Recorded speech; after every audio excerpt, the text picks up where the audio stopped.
Հարկ մեր տիրոջը սիրելի եղբայրներ ջան, որ մեր տիրոջ առատ գտության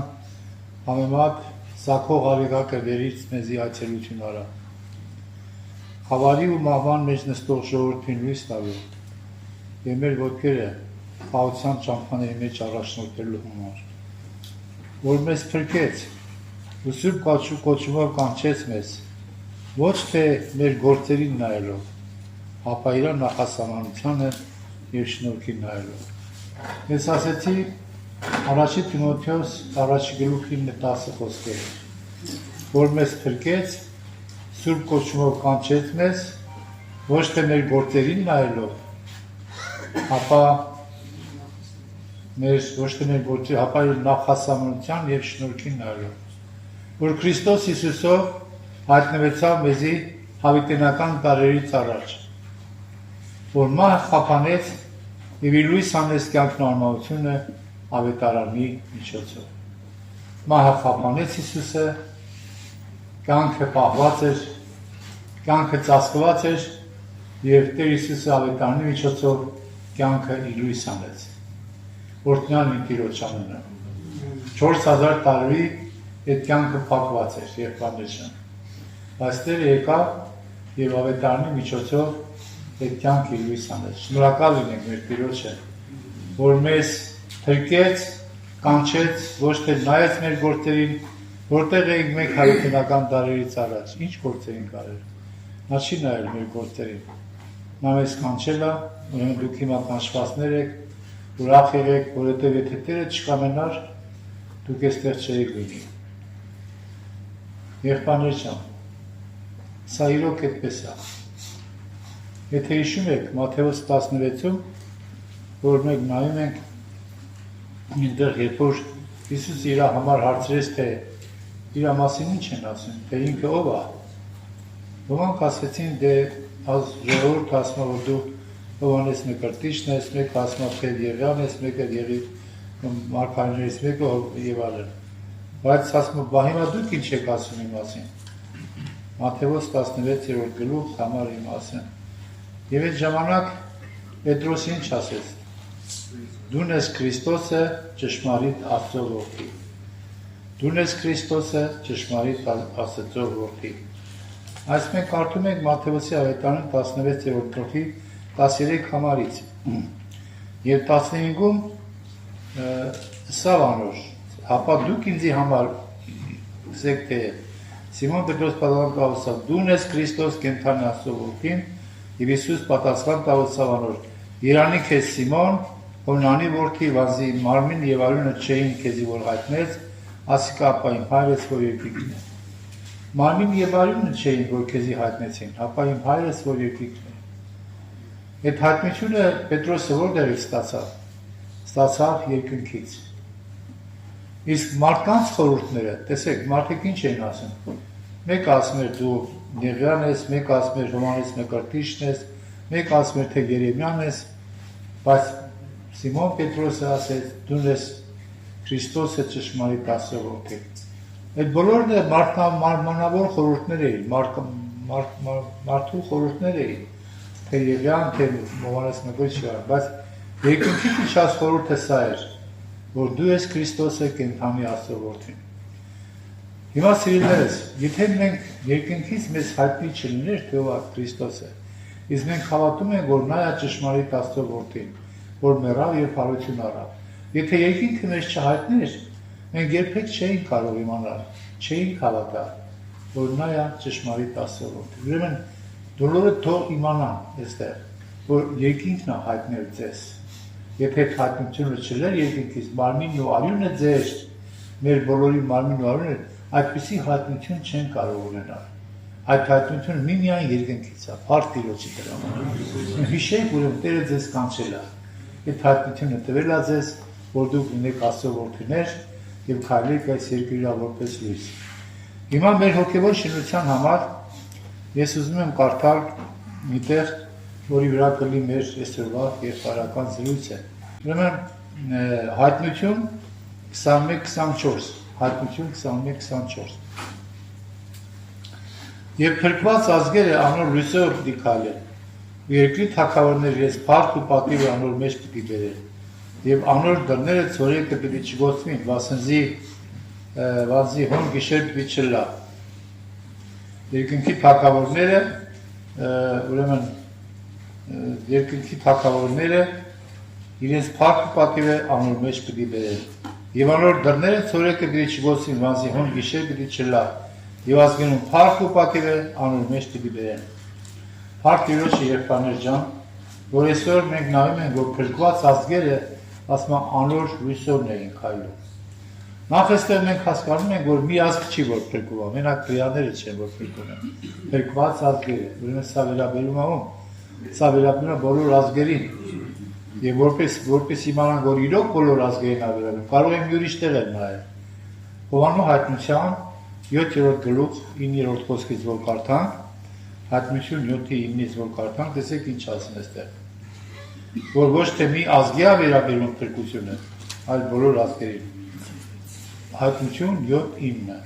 Ասկի հետ տեսա եւ ամենից բազմություն զոր մեկը չէր կրնալ ամրել։ Հովանեսը տեսնում է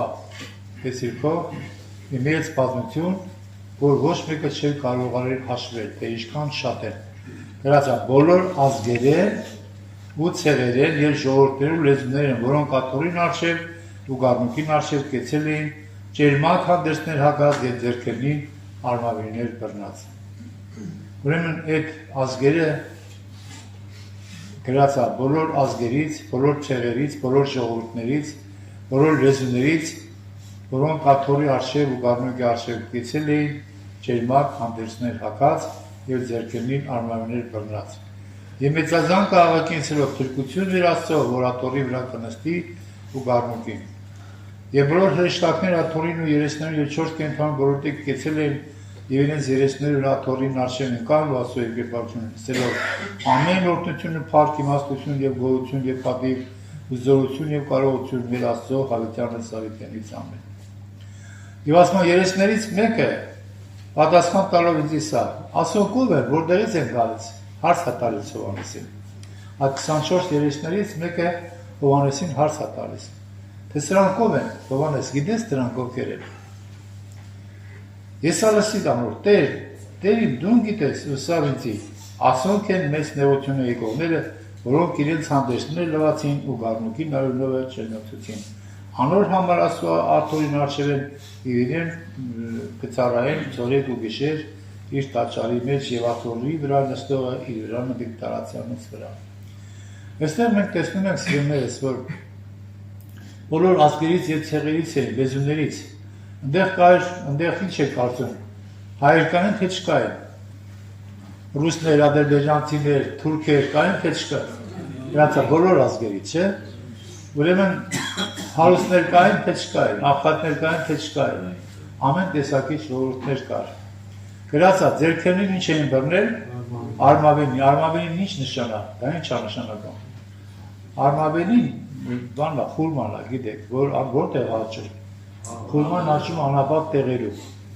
որտեղ որ անապատ է։ Եվ շատ հաճախ խուրմայի որոշ տեսակներ կան, որ 20 մետր բարձրություն են ունենում։ Եվ այդ բանը խուրման անապատ այդեցին, անապատը կարելի է նմանեցնել մեռյալ տեղի, չէ, բայց խուրման ինչքան քաղցր է, չէ, ասում են Բաղդադի խուրման շատ քաղցր է։ Ուրեմն, այսինքն անապատ տեղից ինչ է դուրս գալիս։ Դուրս է գալիս շատ քաղցր պտուղ։ Մահվան մեջից, անապատային վայրից դուրս է գալիս քաղցր մի պտուղ։ Այդ արմավենին դրա խորհուրդն է, այդ է նշանակում։ Որ կյանքը մահին հաղթում է։ Քրիստոս կյանքը հաղթեց մահվանը, փառք Տիրոջը դրա համար։ Եվ ինչ են աղաղակում։ Եվ մեծազան քաղաքի սրով փրկություն մեր Աստծո, որ աթոռի վրա կնստի ու գառնուկի։ Հիմա սիրելի եղբայրներ ջան, այստեղ մենք տեսնում ենք, որ նորից կարդամ այդ համարը հայտնություն 21-24-ը եւ փրկված ազգեր անոր լույսով պիտի քայլեն ու երկրի թագավորները իրենց փառք ու պատիվը անոր մեջ պիտի բերեն։ Փրկված ազգերը ինչով էին քայլելու։ Անոր լույսով։ Այս իհարկե այստեղ խոսքը վերաբերում է նոր Երուսաղեմ քաղաքին, որոնտեղ փրկված ժողովուրդներն էին եւ քայլում էին Աստծո Քրիստոսի լույսով։ Այնտեղ արևի կարիք չկար, լուսնի կարիք չկար, այնտեղ լույսը Քրիստոսն էր։ Հիմա հարց եմ տալիս ես, իսկ այստեղ որ մենք երկրի վրա ենք, ինչով պիտի քայլենք։ Արդյոք սա վերաբերում է միայն նրանց, ովքեր որ արդեն երկնքում են, թե վերաբերում է նաև մեզ, որ մենք պիտի քայլենք Աստծո լույսով։ Եթե դու փրկված ես, փրկված ազնվորություն ես, հիշիր, դու պետք է քայլես Աստծո լույսով։ Դուք մի մտածեք եղբայրներ շան, որ եթե ասենք եղավ հարություն, հարության ժամանակ մի մտածեք, որ դուք մենք բոլոր պետք է բան անենք։ Հանկարծ հարության ժամանակ մենք մեր հոգևոր վիճակը տասնապատիկ, հարյուրապատիկ անգամ պիտի բարձրանա ու նոր մտնենք եք, չէ, ինչպես որ հոգևոր վիճակ հավաքել ես, այդ նույն ձևով պիտի բարձրանաս վերև։ Դու մի մտածի ուտեղ հրաշք լինելու, չէ, տենց չի լինելու։ Ուրեմն հիմա եթե դու այսօր երկրի վրա ես եւ դու փրկված ես, փրկված ազնվորություն ես, ուրեմն դու պիտի քայլես Աստծո լույսով։ Իսկ ո՞րն այդ լույսը եղբայրներ։ Այդ լույսը դա Քրիստոսն է։ Քրիստոսն է, որովհետև ձերներս Հիսուս ասեց Հովհաննես 8:12։ Արդեն Հիսուս ասում նորեն խոսեցավ եւ ասավ. Ես եմ աշխարհի լույսը, ան որ իմ ետևես կգա, խավարի մեջ պիտի չխայլե, հապա կենաց լույսը պիտի ունենա։ Ան որ իմ ետևես կգա, Հովհաննես 8:12։ Ան որ իմ ետևես կգա, կենաց լույսը պիտի ունենա եւ խավարի մեջ պիտի չխայլի։ Դա ինչ նշան։ Դա նշանակում է, որ ովքեր որ նրա ետևից չեն գնում, նրանք որտեղ են։ Խավարի մեջ են։ Այսօր ամբողջ աշխարհը խավարի մեջ է, նրանք ովքեր որ Քրիստոսին չեն ճանաչում եւ նրա ետևից չեն գնում։ Այսօր աշխարհը կորցրել է այդ աստղը, որը պետք է առաջնորդեր։ Մոգերը տասը գտան եւ գնացին հասան Հիսուսին։ Բայց այսօր աշխարհը չունի աստղ, չունի մի բան, որ առաջնորդե իրան։ Ամեն մեկը իր սրտի ցանկությունն է կատարում։ Հիմա եղբայրներ ջան, ուրեմն այստեղ մենք մեզ առաջանում է մենք հետևյալ հարցը, որ մենք, որ երկրի վրա ենք, պիտի քայլենք Աստծո լույսով։ Իսկ այդ լույսը, սիրելիներս, ինչ է նշանակում քայլել լույսով։ Եթե ես լույսով չեմ քայլում, եթե Աստծո լույսով չեմ քայլում, կարող ենք ասենք, որ մենք փրկված ենք, ինչ կարծիք եք։ Այդ լույսը կարող է մի քիչ շատ լինի, մի քիչ քիչ լինի, բայց բոլոր դեպքերում ասենք այդ լույսը պիտի քեզ տանի։ Օրինակ վերցնենք արեգակը, չէ՞։ Արեգակը լույսի աղբյուր է, չէ՞։ Եվ արեգակը ում է լուսավորում։ Արեգակը լուսավորում է աշխարհի բոլոր մարդկանց, բոլոր մարդիկ այդ լույսը տեսնում են։ Եվ այդ լույսով են քայլում։ Եթե գիշերը քայլեն, որ ինչ կլեն։ Գիշերը վեր կմնեն, չէ՞, ասենք։ Բայց եթե լույսի մեջ քայլեն, ճամփին կհասկանան, տեսնեն։ Բայց ո՞րն է ճշմարիտ լույսը։ Գրված է Հովհաննես 1:9. Ճշմարիտ լույսն այն էր, որ աշխարհ եկող բոլոր մարդիկը կլուսավորի։ Ճշմարիտ լույսը աշխարհ եկող բոլոր մարդկանց է լուսավորում։ Ինչ է սա նշանակում։ Սա նշանակում է, որ աշխարհի մեջ ինչքան մարդ կա, Ադամից մինչև վերջի մարդը, Քրիստոսը իր լույսով լուսավորում է։ Մեկին շատ, մյուսին քիչ, բայց ամեն մեկը Քրիստոսի լույսից լույս է առնում։ Դրա համար սիրելիներս, թող Աստված օգնական լինի, որ մենք հասկանանք, որ այո, ճշմարիտ լույսն է այդպես։ Իսկ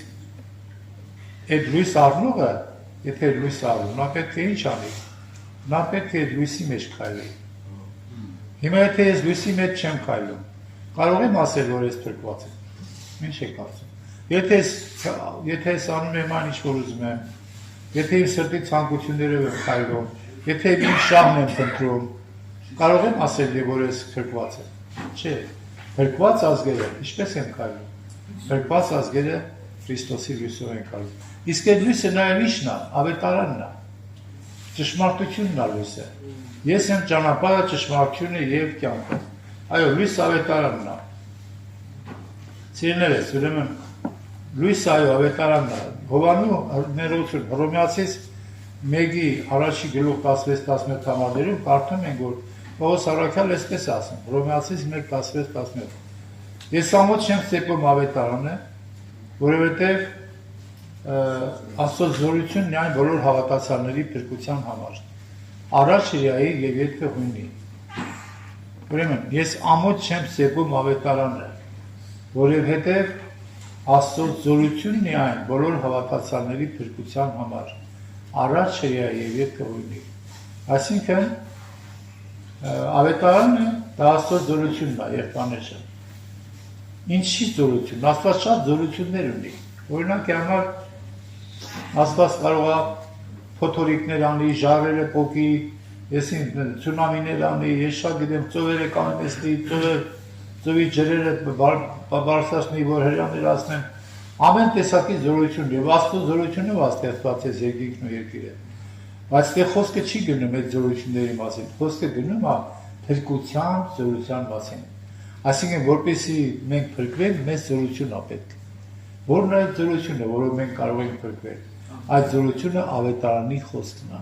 ճշմարտությունն է։ Միայն ճշմարտությունը մեզ կարող է փրկել։ Միայն ավետարանի խոսքը կարող է մեզ փրկել։ Եվ ավետարանի խոսքի մեջ կա զորություն։ Դրա համար ասում ես, ամոթ չեմ ծեփում ավետարանը, որովհետև Աստծո զորությունն է այն բոլոր հավատացյալների փրկության համար։ Այսինքն, ավետարան Աստծո զորությունն է։ Եթե մենք ավետարանին հավատում ենք, ընդունում ենք ավետարանը մեր ներսում, ապա մեր ներսում զորություն ասնում։ Ուրիշ բան ասենք, կարդում եմ, ասում եմ, ոչ մի օգուտ չկա։ Բայց երբ որ հենց պահին, որ հավատացի, խոսքը որ ներս մտա, այդ պահին զորություն այլ մտնում են ներսը։ Եվ ինձ սրտի մեջ կատարվում է փոփոխություն։ Դրա համար սիրելիներս, շատ կարևոր է, որ մենք ավետարանը կարդանք, ամեն օր կարդանք եւ ոչ թե կարդանք ուղղակի ասելու համար, կարդանք քանակը լրացնելու, այլ կարդանք տետր վերցնենք հետներս, գրիչ վերցնենք եւ խոսքերի վրա խորհենք,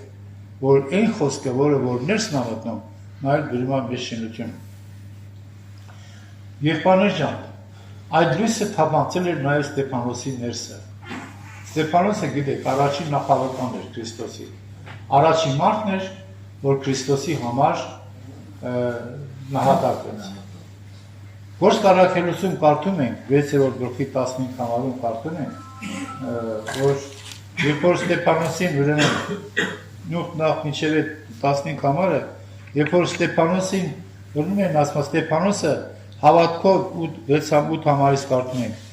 Ստեփանոս, որ հավատքով ու զորությունով լցված մարդ մներ, հրաշքներ ու նշաններ կներ ժողովրդի մեջ,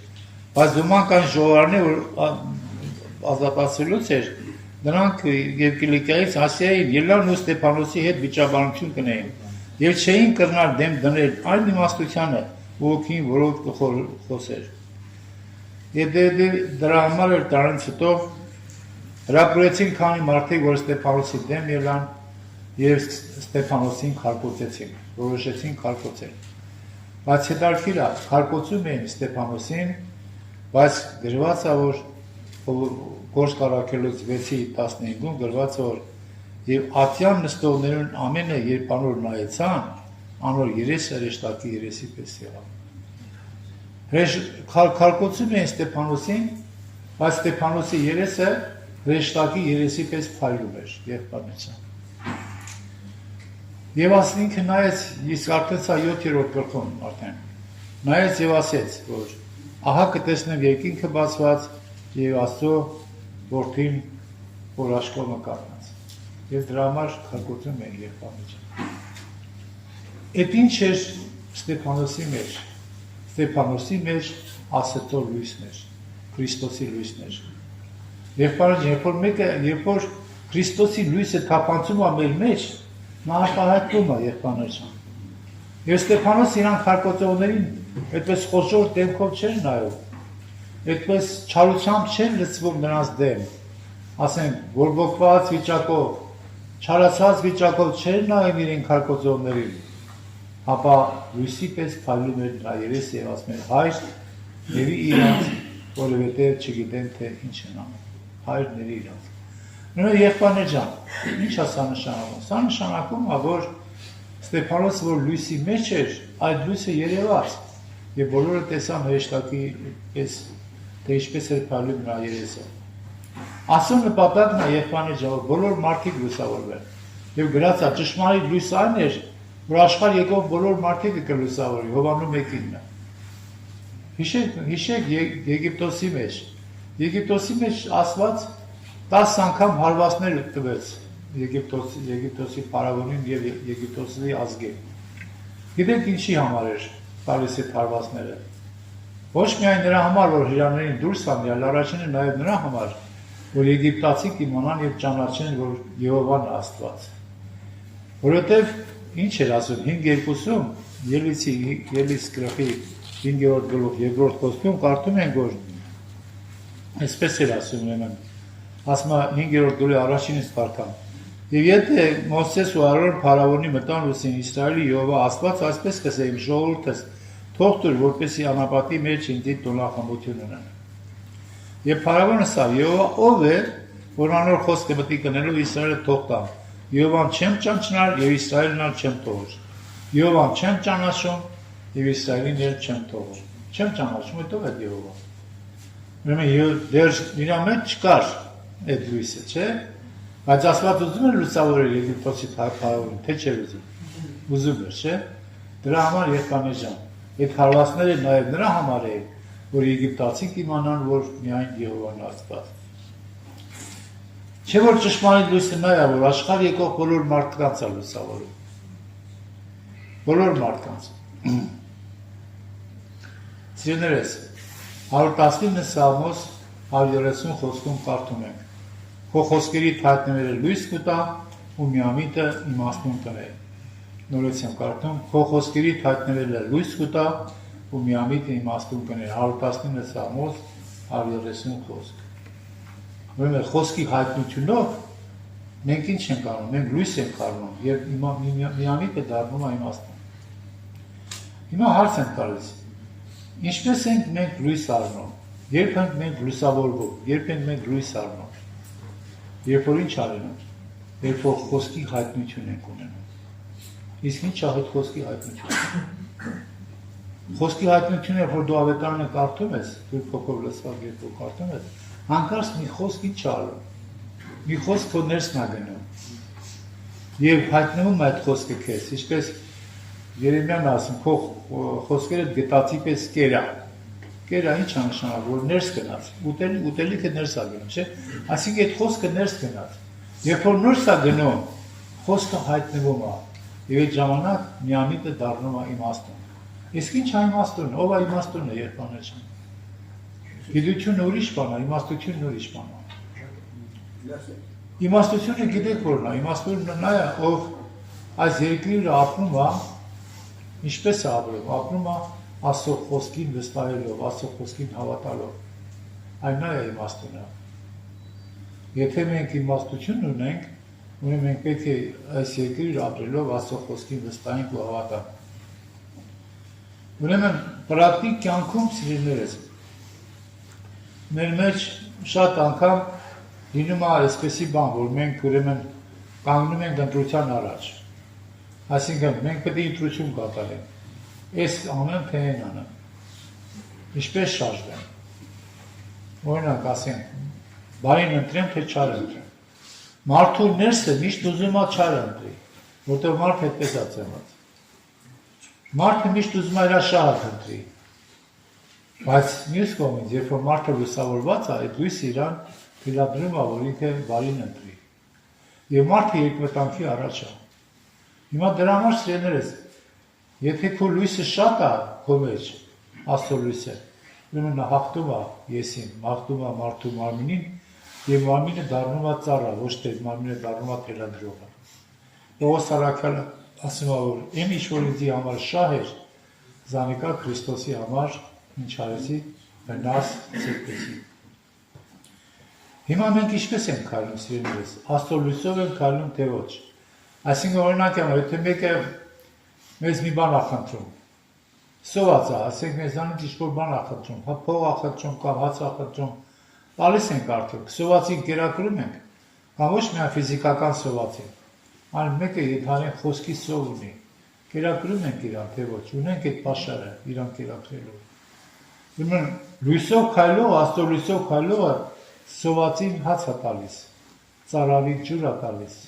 ընկածին բարձրացնում է, աղքատին հացնում է, կերակրում է, հացնում է, իրա թշնամուն համար թշնամուն սիրում է, իրա հալածողի համար աղոտ կանում, այո եղբայրներ ջան, սա է փրկված մարդու առօրյա կյանքը։ Եթե մենք մեր կյանքում այս բաները չեն երևում, եթե մենք սովորական մեր մարդկային կյանքով ենք ապրում ու մեզի չեն տեսնում, մեր մեջ այդ բաները չեն տեսնում, նշանակում է մեր մեջ լույսը շատ բան չնչին է, որ չի երևում։ Բայց եթե մենք այդ լույսով չքայլենք, գրված է, որ փրկված ազգերը նրանով պետք է մեր փրկությունը խիստ կասկածելի կլինի։ Հիմա սիրներս, մեր փրկված լինելը երևում է նրանից, թե լույսով են քայլում, թե ոչ, Աստծո լույսով են քայլում, թե ոչ։ Քրիստոսի իր լույսը հանել կյանքն ու անմահությունը, որ մի քիչ առաջ ասեցի, որ իր լույս հանեց կյանքն ու անմահությունը։ Մահը անմահությունը թաքնված էր։ 4000 տարի հավիտենական կյանքի մասին հրեաները գաղափար չունեին, շատ չնչին էր գաղափարը հավիտենական կյանքի մասին։ Այսպես մի տեսակ մշուշոտ էր այդ գաղափարը։ Բայց Քրիստոսը կենդանի ձևով ինքը հարություն առավ եւ մեզ էլ տվեց այդ հույսը, որ եթե ինքը հարություն առավ, ուրեմն նշանակում է ինքը առաջի պտուղը որպես մելով ճանապարհը բացեց, որպեսզի մենք էլ հարություն առնենք։ Հարկ Տիրոջը դրա համար եկամուտ ջան։ Ավետարանն այլ լույսն է, որով մենք պետք է քայլենք, որով ամեն օր պետք է քայլենք, այսինքն պետք է ավետարանի ետևից գնանք, ոչ թե մեր սրտի ցանկությունների ետևից գնանք, այլ ավետարանի ետևից։ Իսկ հարց առաջանում, ասում փրկված ազգերը, իսկ ինչ է նշանակում փրկված, ինչից ենք մենք փրկված եղբայրներ ջան։ Ասենք փրկությունը կարելի է մի քիչ բազմազան, օրինակ հիվանդությունից են փրկված, ընկել են փոսի մեջ են փրկված, փոսից են փրկվում, բայց այդտեղ ինչ փրկության մասին է խոսքը։ Բնականաբար խոսքը գնում է մեղքից փրկվելը, մեղքից, եսի գերությունից փրկվելը։ Այսինքն եթե դու փրկված ես, ուրեմն քո մարմինը այլևս քեզ չի կարող ստիպել, որ դու այս կամ այն բան անես։ Իսկ եթե դու փրկված չես, լույսովը չես քայլում, ապա դու մարմնի կյանքը կատարես։ Պետրոսը ուրացավ Հիսուսին, եղբայրներ ջան, 3 անգամ ուրացավ, չէ՞, բայց Քրիստոսը ճշմարիտ լույսն էր։ Նա ինչ ասեց. գնացեք ասեք իմ աշակերտներին եւ Պետրոսին, որ ցեզանից առաջ գալու է։ Այսինքն թեպետ ուրացավ Պետրոսը, բայց Հիսուսը լինելով ճշմարիտ լույս, նա բոլոր մարդկանց է լուսավորում։ Քանի դեռ դու կենդանի ես այս երկրի վրա, դեռ չես մահացել, Աստված քեզ ուզում է լուսավորել, որ դու իրան լույսով քայլես։ Սիրելիներս, Մատթեոսի ավետարանի 5-րդ գլուխ 14 խոսքում ասում է, որ դուք եք աշխարհի լույսը։ Մի քաղաքը, որ լեռան վրա է, նա չի կարող ծածկվել։ Ինչի ասում քաղաքը, որ լեռան վրա չի կարող ծածկվել, դուք եք աշխարհի։ Այսինքն, եթե քո մեջ լույս կա, այդ լույսը չի կարա չերևա։ Եթե դու ամբողջ աշխարհը խավար է, քո մեջ լույս կա, նշանակում է դու լեռան վրա չես կարող ծածկվել, ծածկվել չի լինի։ Դրա համար, այո, հիմա եթե մենք մարդուն տեսնում ենք, մարդու վարքագիծը տեսնում ենք, մարդու վարքը տեսնում ենք ինչպեսին է, եթե նրա վարքը չի անպատասխանում, ասենք լույսի մեջ քայլողին, նորից եմ ասեմ, կարելի է ասել, որպես պետքանայի մտածի իր փրկության մասին։ Չէ՞ որ Պողոս առաքյալն 11-րդ գլխի մեջ առաջի Կորինթացից ասում, ներողություն 2-րդ Կորինթացից, քնեցեք ձեր անձերը, արդյոք հավատքի մեջ եք թե ոչ։ Ինչ է նշանակում հավատքի մեջ եք թե ոչ։ Այսինքն դուք առօրյա կյանքում ինչն է ձեզ շարժում, ձեր քայլերը ինչից է բխում։ Արդյոք հավատքից է բխում, հավատն է ձեզ առաջ տանում, թե ձեր մարմնի շահացանկությունը։ Դրա համար սիրելիներս, շատ լուրջ է այսօր, մենք այսօր հասկանանք, որ մենք այստեղ մնայուն քաղաք չունենք։ Ոչ Երևանն է մնայուն քաղաք, ոչ Մասիսը, ոչ Մոսկվան, ոչ Նյու Յորքը, ոչ մի քաղաք մնայուն չի։ Դրա համար մենք ինչը պետք է փնտրենք, հանդերձյալը պետք է փնտրենք։ Եղբայրներ ջան, թող Աստված օգնի մեզ, որպեսզի մենք հասկանանք, որ այդ քաղաքը, որի մասին ասվեց, որ փրկված ազգեր Աստծո լույսով են քայլում, խոսքը գնում էր Նոր Երուսաղեմի մասին։ Մի քաղաք, որի հիմերով հաստատված է եւ որի ճարտարապետն ու արարիչը Աստված է։ Եվ այդ քաղաքը, սիրելիներս, այդ քաղաքը բար նախատեսված է փրկված մարդկանց համար, ովքեր որ Աստծո լույսով են քայլում։ Ու եթե դու փրկված ես, կգա մի օր, որ Տեր Հիսուսը կգա եւ քեզ կվերցնի իր մոտ։ Այնտեղ մենք կտեսնենք Նոյին, կտեսնենք Դավիթին, կտեսնենք Մովսեսին, կտեսնենք թե հին եւ թորնոր ուխտի սուրբերին եւ իրար հետ սեղան կնստենք։ Հարկ Տիրոջը դրա համար։ Այո, մեր հավատքի հիմքը պետք է լինի նաեւ առաջ մեր հավատքը պետք է հիմնված լինի հարության վրա, եղբայրներ ջան։ Եթե հարությունը դուրս են բերում, ամեն ինչ անիմաստ է դառնում։ Դրա համար մենք պետք է հարության հույսը, եղերների հարությունը միշտ մեր հետ ունենանք, միշտ հույսով լինենք։ Դրա համար առաջին Կորինթացիս 15-ի մեջ կարդում ենք հետևյալը, 12-ից 20 համարն եմ ուզում կարդալ, առաջին Կորինթացիս 15-րդ գլուխ 12-ից 20 համարները։ Պողոս առաքյալը այսպես է ասում.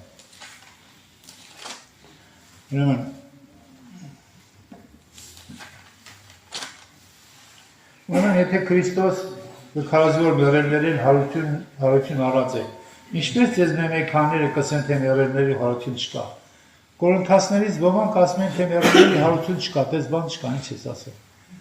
Պողոսն ասում է, թե Քրիստոսը քարոզում է, որ մեռելներից հարություն առել։ Դուք ո՞նց եք ասում, մեռելների հարություն չկա։ Եթե մեռելների հարություն չկա, ուրեմն Քրիստոսը հարություն առած չէ։ Եվ եթե Քրիստոս հարություն առած չէ, ուրեմն մեր քարոզությունը պարապ է ու ձեր հավատն էլ պարապ է։ Եթե հարություն չենք առ, եթե այս մասին չենք մտածելով, ապա մեր հավատքը ինչի է պետք է մեր հավատքը։ Ուտենք խմենք, հետո վաղը մեռնելով, հետո որպես ինչ։ Եվ մենք Աստծո սուտ վկաները գտնված կլինանք, որովհետև Աստծո համար վկայություն տվենք, թե ինքը մեռելներին հարուստ Քրիստոսը, որ իրավ չարուց զանիկա, եթե մեռելները հարություն չեն առնել։ Քանզի եթե մեռելները հարություն չեն առել, Քրիստոսը հարություն առած չէ։ Եթե Քրիստոս հարություն առած չէ, ձեր հավատքը պարապ է ու տակավին ձեր մեղքերի մեջ եք։ Եթե դու չես հավատում, որ Քրիստոսը հարություն առած չի, քո համար եթե դա հարություն չի առել, ուրեմն դեռ դու գտնվում ես քո մեղքերի մեջ։ Դրա համար սիրելիներս, հավատքի հիմքը Քրիստոսի հարությունն է եւ մեր հարությունն է։ Դրա համար Թեսաղոնիկեցի տեքստում ինչ ասում, վերջի փողի ինչպես ժամանակ փողը պինչի, մեռելների հարություն պիտի առնեն եւ մենք էլ որ ողջ ենք հանկարծակի պիտի փոխվենք եւ միանանք երկնքի փառավոր զորքերի հետ ու մտնենք երկնքի թագավորությունը։ Հիսուսն ասում է, լույս եկա աշխարհ, որովհետեւ ամեն ով ինձի հավատա, խավարի մեջ չմնա։ Նա եկել է նրա համար, որպեսզի ամեն իր հավատացողը խավարի մեջ չմնա։ Հիսուսը չի ուզում, որ որևէ մեկը մնա խավարի մեջ եւ գնալու սայթակի։ Հարկ Տիրոջը եղբայրներ ջան։ Հիմա նորից եմ ուզում ասել, որ փրկված ազգը, փրկված մարդը, փրկված ժողովուրդը Աստծո լույսով է քայլում։ Այսինքն ինչ շատ է Աստծո լույսով քայլում, ավետարանով է քայլում։ Ավետարանի խոսքով է քայլում, ճշմարտությունով է քայլում։ Քրիստոսի շնորհքով է քայլում, շնորհքին է հավատում Քրիստոսի։ Ուրեմն հիմա մեկ եկեք մտածենք, խորհենք, մենք ինչով ենք քայլում, առօրյա մեր քայլերը ինչով է լինում։ Եթե առօրյա կյանքում ես տեսնում եմ, որ որևէ մի բան ես կարող եմ օգնել, որևէ մի կարիքավոր եւ չեմ օգնում, մերժում եմ իրան, դա ինչ անշան, որ ես խավարի մեջ եմ դեռ։ Խավարի լույսի մեջ գտնվող մարդ այդպեսի բան չի անում։ Դրա համար Պետրոս առաքյալը ինչ ասի, որ տեսնեն ձեր բարի գործերը ու փառք տան Աստծուն, որ երկնքում նա։ Այո, ձեր բարի գործերը տեսնեն ու փառք տան Աստծուն։ Իսկ որ չտեսնեն, ինչ կլինի։ Կյանքն է մարդկանց լույսը, չէ՞, Հովհաննեսն ասում է։ Այսինքն եթե դու ուզում ես որևէ մեկը լույս առնի, ինքն էլ լուսավորվի, նա քո մեջ այդ կյանքը պիտի տեսնի, Քրիստոս կյանքը պետք է տեսնի։ Եթե չի տեսնում, ուրեմն նա չի կարող լույս առնել։ Թող Աստված օգնի եղբայրներ ջան, Սուրբ Հոգով լցնի մեզ, որ մենք խորհենք այս մասին։ Արդյոք ես Աստծո այդ ավետարանի լույսով եմ քայլում։ Եթե ես փրկված եմ, այդ լույսով քայլում եմ, թե ոչ։ Չմտածեք, նորից եմ ասում, եթե այստեղ ճիշտ է չեմ քայլում, բայց հարությունից հետո քայլում։ Չէ, այդպեսի բան չկա։ Եթե այստեղ չես քայլում, հարությունից հետո չես քայլում։ Այստեղ քայլես, որ հարությունից հետո քայլես։ Տիրոջ անունը թող փառավորվի, ամեն։